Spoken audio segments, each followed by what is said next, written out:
இவ்வளோ நாள்லாம் நான் கட்சியினுடைய மாவட்ட கழக செயலாளராக இருக்கேன். நான் திடீர்னு ஒரு முடிவு எடுக்க முடியாது. என்னுடைய தனிப்பட்ட முடிவாக மட்டும் திடீர்னு எடுக்க முடியாது.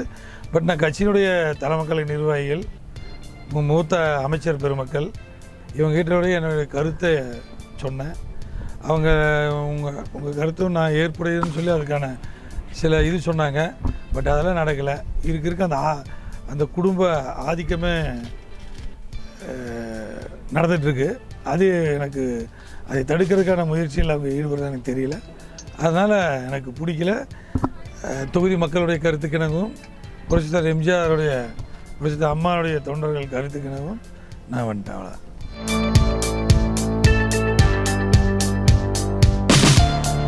நம்ம கூப்பிட்டாங்க, நீங்கள் கன்சிடர் பண்ணுங்கள், நீங்கள் இந்த அரசை எதிருங்க, நாங்கள் அம்மாவுக்கு ஓட்டு போட்டோம், இப்போ நீங்கள் ஒரு பிடிக்காத ஒரு இதுக்கு போகிறீங்க அப்படின்னு எல்லாம் சொன்னாங்க. அதன் அடிப்படையில் மற்ற கருத்து நண்பர்கள் அதுக்கு மேலே அடிப்படை எங்களுடைய இயக்கத்தினுடைய உறுப்பினர்கள் அவங்களோட கருத்து கேட்டு தான் நான் என்ன முடிவெடுத்தேன்.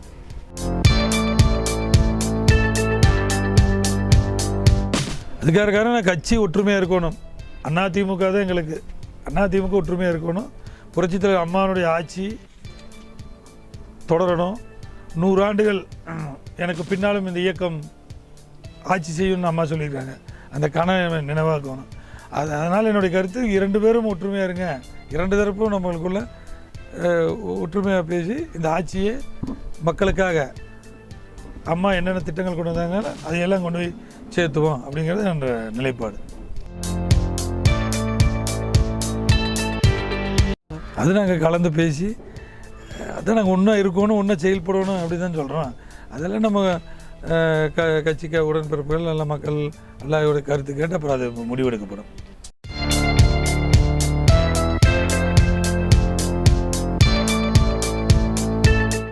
அடைச்சி வைக்கிறாங்கன்னு சொல்லி சொல்கிறத ஏற்றுக்க முடியாது.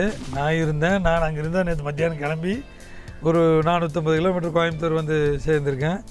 என்னுடைய வண்டியை அங்கே இருக்கிறவங்களும் என்னுடைய கார் நம்பரெல்லாம் தெரியும். அவங்க ஏதாவது டிஸ்டர்ப் பண்ணணும்னு நினச்சிருந்தேன். போலீஸ் அது மாதிரி வச்சு எதாவது பண்ணலாம், இன்னும் பண்ணலாம். அது மாதிரிலாம் ஒன்றும் இல்லைல்ல. இப்போ அங்கே ஜனநாயகமாக தான் இருந்தோம். நாங்கள் ஒரு குழுவாக இருந்து முடிவெடுக்கணும்னு நினச்சோம். அந்த குழுவாக இருந்து முடிவெடுக்கும்போது என்னுடைய கருத்துக்கள் மக்களை சார்ந்தும் கட்சியினுடைய தொண்டர்கள் உணர்வு சார்ந்து இருந்தது. அவங்களில் ஒன்று ஏன் வரலங்கிறதுக்கெல்லாம் பதில் சொல்ல முடியாது. என்னுடைய உணர்வு, என்னுடைய மனசாட்சி, மக்களுடைய விருப்பம், கழக உடன்பிறப்புடைய விருப்பம் நான் வந்துட்டேன். பட் அங்கே அடைச்சி வச்சுக்கிறாங்க சொல்லுறதில்ல பொய். அதெல்லாம் பொய்.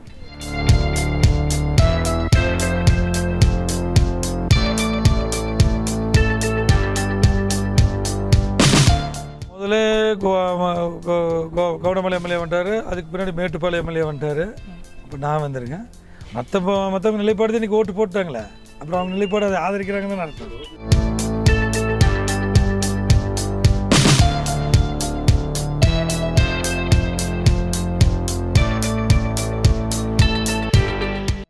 ஜானகியம்மா ஆட்சி இவங்க ஆட்சியில் அதுக்கும் இதுக்கு ரொம்ப வேறுபாடு இருக்கு. ஏன்னா இதில் இப்போ இவங்க 122 பேர் இருக்காங்க.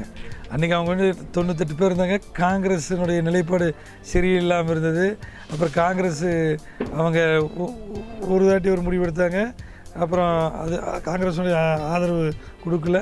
அதனால் அதனுடைய நிலை வேறு.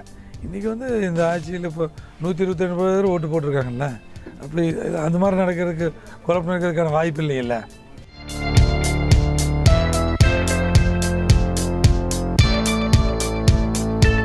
அவங்க உரிமை தானே. ஜனநாயகத்தில் பன்னீர்செல்வம் கேட்குறது நான் தானே. ரகசிய வாக்கு தானே. ரகசிய வாக்கு தானே உண்மைகள். இப்போ நம்ம எப்படி ஓட்டு போடுறது போய் பப்ளிக்காக போடுறது இல்லையா, ரகசிய ஓட்டு எடுத்து. அப்போ அது மாதிரி நடத்துறதுக்கு நியாயம் தானே. நடத்த அவங்களுக்கு உணர்வுகளில் பிரதிபலிக்க சரியாக இருக்கும்.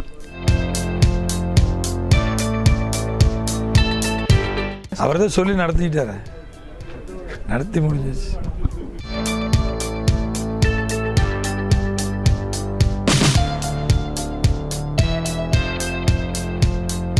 என்னை பொறுத்தளவுக்கு மக்களை போய் சமாதானப்படுத்த முடியாது. மக்கள் வெறுப்பாக இருக்காங்க. அந்த அந்த அடிப்படையில் மக்களும் அதிமுகவுடைய கீழ்மட்ட தொண்டர்களுடைய எண்ணத்தை தான் நான் முடிவெடுத்தேன். அதனால தான் நான் இந்த முடிவுக்கு வந்தேன்.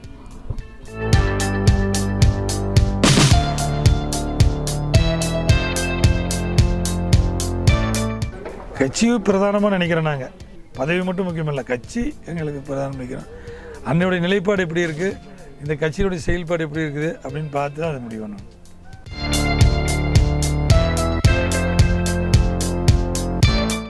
நான் திமுகவுடைய ஆதரவு நாடி பன்னீர்செல்வம் போனால் நான் பன்னீர்செல்வம் தலைமை ஏற்றுக்கிறது இல்லையா?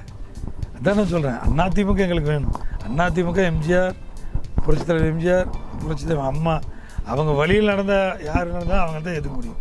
அந்த வழியில் நடக்காதவங்க, அவங்களுக்கு பிடிக்காதவங்க அம்மா ஒதுக்கி வைக்கப்பட்டவங்க இன்றைக்கி தலைமையில் முன்னிலை வகுத்து இந்த கட்சி வழி நடத்துகிறாங்கங்கிற இதில் தானே நாங்களே வெளியே நிற்கிறோன்னு அதை எதிர்க்கிறோம். அப்புறம் பன்னீர்செல்வம் மட்டும் திமுகவுக்கு ஆதரவு கேட்டால் அவரை எப்படி ஆதரிக்க முடியும்? எங்களுக்கு திமுக எப்படின்னா எங்களுக்கு ஜென்ம எதிரி. அதனால் திமுகவினுடைய பங்கமும் நாங்கள் பாப்பா சார். அதிமுக ஒன்றுபடும் நினைக்கிறோம். அது நியாயமான முடிவில் இருந்தால் கண்டிப்பாக அந்த பக்கம் நிற்கிறேன். அதில் ஒன்றும் எனக்கு எந்த பதவி இருந்தாலும் இல்லை. அதிமுகங்கிற கட்சி பக்கம் நான் நிற்பேன்.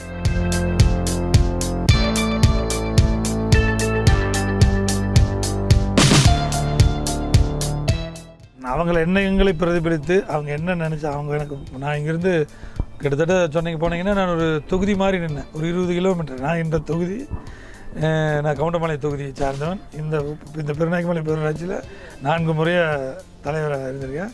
என்னை எங்கள் கட்சியில் மாவட்ட கழக செயலராக நியமித்தாங்க.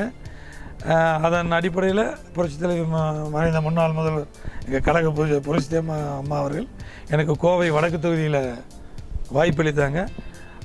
அம்மா பிரச்சாரம் பண்ணாங்க. மக்கள், நண்பர்கள், கட்சிக்காரங்கள்லாம் ரொம்ப நல்ல பிரச்சாரம் என் மீது நம்பிக்கை வைத்து வாக்களித்தார்கள். இந்த 9 மாத காலத்தில் அவங்களுக்கு ரொம்ப பணிகளை நான் செஞ்சுருக்கேன். வடவள்ளி பகுதி எல்லா பகுதியிலுமே ரொம்ப பணிகளை நான் செஞ்சுருக்கேன்.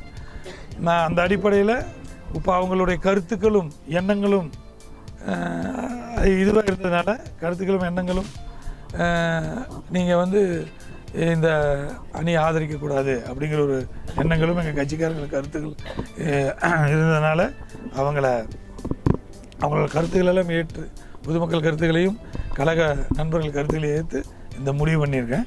அதனால் தொடர்ந்து அவங்களுடைய பிரதிநிதியாக நல்ல விதமாக அவங்களுடைய குறைகளை தீர்ப்பவனாக செயல்படுவேன். பதவி இருந்தாலும் இல்லாவிட்டாலும் அந்த மக்கள் என்னை நாடி வருகின்ற அந்த மக்களுக்காக குரல் கொடுப்பேன். அந்த மக்களுடைய பணிகளை செய்வேன் அப்படின்னு கூறிக்கொள்கின்றேன்.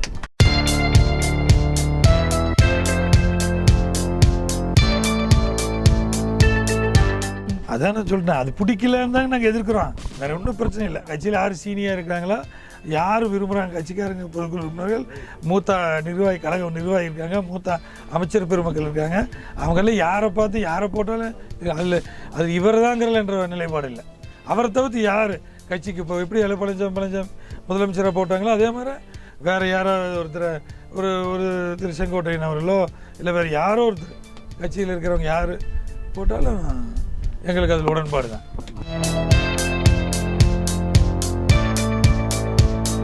கழகத்தில் அம்மா புரட்சித் தலைவர் எம்ஜிஆர் அம்மாவால் ஏற்றுக்கொள்ளப்பட்ட அம்மாவால் பதவி கொடுக்கப்பட்ட எடப்பாடி பழனிசாமி ஏற்றுக்கொள்ள ஒன்றும் எங்களுக்கு ஆட்சேபனே கிடையாது. ஆனால் இந்த தலைமையின் கீழ் இந்த தலைமை அவரை வழிநடத்துகிற தலைமை சரியில்லைங்கிறத ஒரே பாயிண்ட்.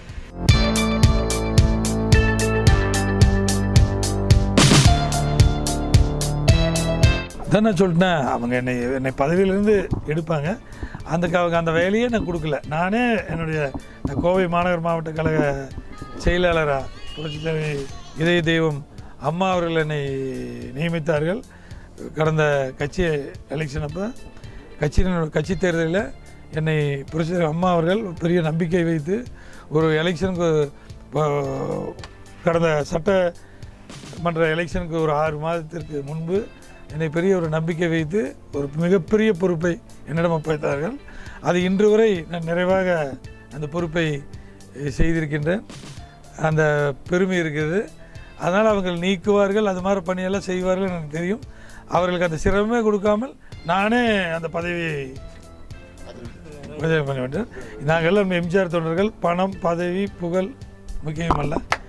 அதிமுக தொண்டர்கள் கருத்து, மக்கள் கருத்து தான் முக்கியம். அந்த அடிப்படையில் நான் அந்த பணியை செஞ்சாச்சு.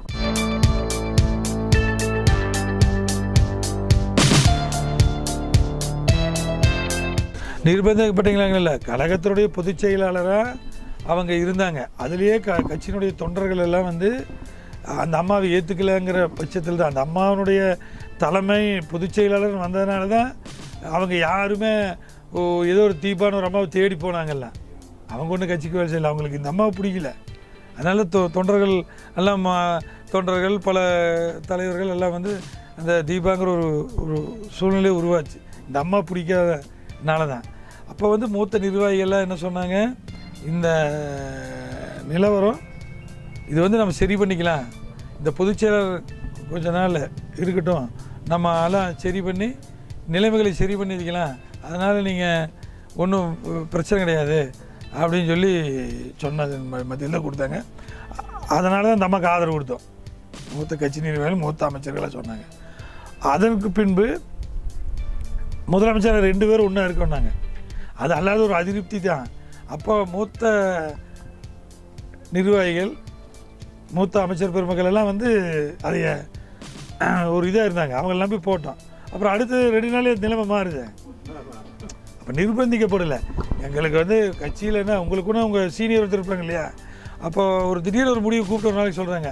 அப்போ சீனியர்கள் அதை ஆமோதிக்கிறாங்க. அப்போ சரி, அது ஏதோ ஒரு இது இருக்கும் அப்படின்னு சொல்லிட்டு சீனியர்கள்லாம் ஆதரிக்கிறாங்க. கரெக்டாக அப்படின்னா அப்புறம் நாங்கள் சீனியர்கள் கேட்குறோம், இல்லை அதெல்லாம் சரி பண்ணலாம் அப்படிங்கிறாங்க. ஒரு பெரிய இயக்கம், திடீர்னு முடிவெடுக்க முடியாது. நான் எல்லாம் ஒரு மாவட்ட செயலாக இருக்கேன், அந்த பணியெல்லாம் சரிவர செய்யணுமில்ல, அந்த லெவலில் இருக்கும். அடுத்த லெவலில் அவங்க வந்து வேறு நோக்கமாக தெரியுதுன்னு பன்னீர்செல்வம் சொல்கிறாரு இல்லையா. அப்போ தான் எங்களுக்கு தெரியுது. அதன் பின் சரி வேண்டாம், யாரும் ஒருத்தர் பண்ணுங்க, பன்னீர்செல்வம் உங்களை விட்டு போய் அது ஒரு மாதிரி கான்ட்ரவர்சி ஆகி போச்சு. நீங்கள் வேண்டாம், அவரும் வேண்டாம், ஒரு ஆளை தேர்ந்தெடுத்தவங்க என்ற என்னை போன்ற பல எம்எல்ஏக்கள், பல மந்திரிகள் கருத்துக்கள் எல்லாம் இருந்தது. இப்போ எப்படியே சூழ்நிலை வந்து மாறி போச்சு. நாங்கள் வந்து அப்புறம் இந்த தலைமையினுடைய ஆதிக்கம் அதிகமாகிட்டு போகுது. அந்த அம்மா கேஸ் வந்தாங்க, அவங்க போயிட்டாங்க. அப்போ இப்போ அடுத்த நிலையில் வேறு போடணும், வேறு யாராவது போடணும் இல்லையா, கட்சியில் இருக்கிறவங்க போடணும். எப்படி எடப்பாடி பழனிசாமி போடல, அது மாதிரி யாராவது போடணும். இவங்க அதை விட்டுட்டு அவங்க குடும்பத்திலேருந்தே கொண்டு வந்து போடுறாங்க. அப்போ எங்களுக்கு விருப்பாகுது, அப்போ பயம் வருது, அப்போ இவங்க எண்ணம் சரியில்லைன்னு வருது. அதனால இது நம்ம முடியும்.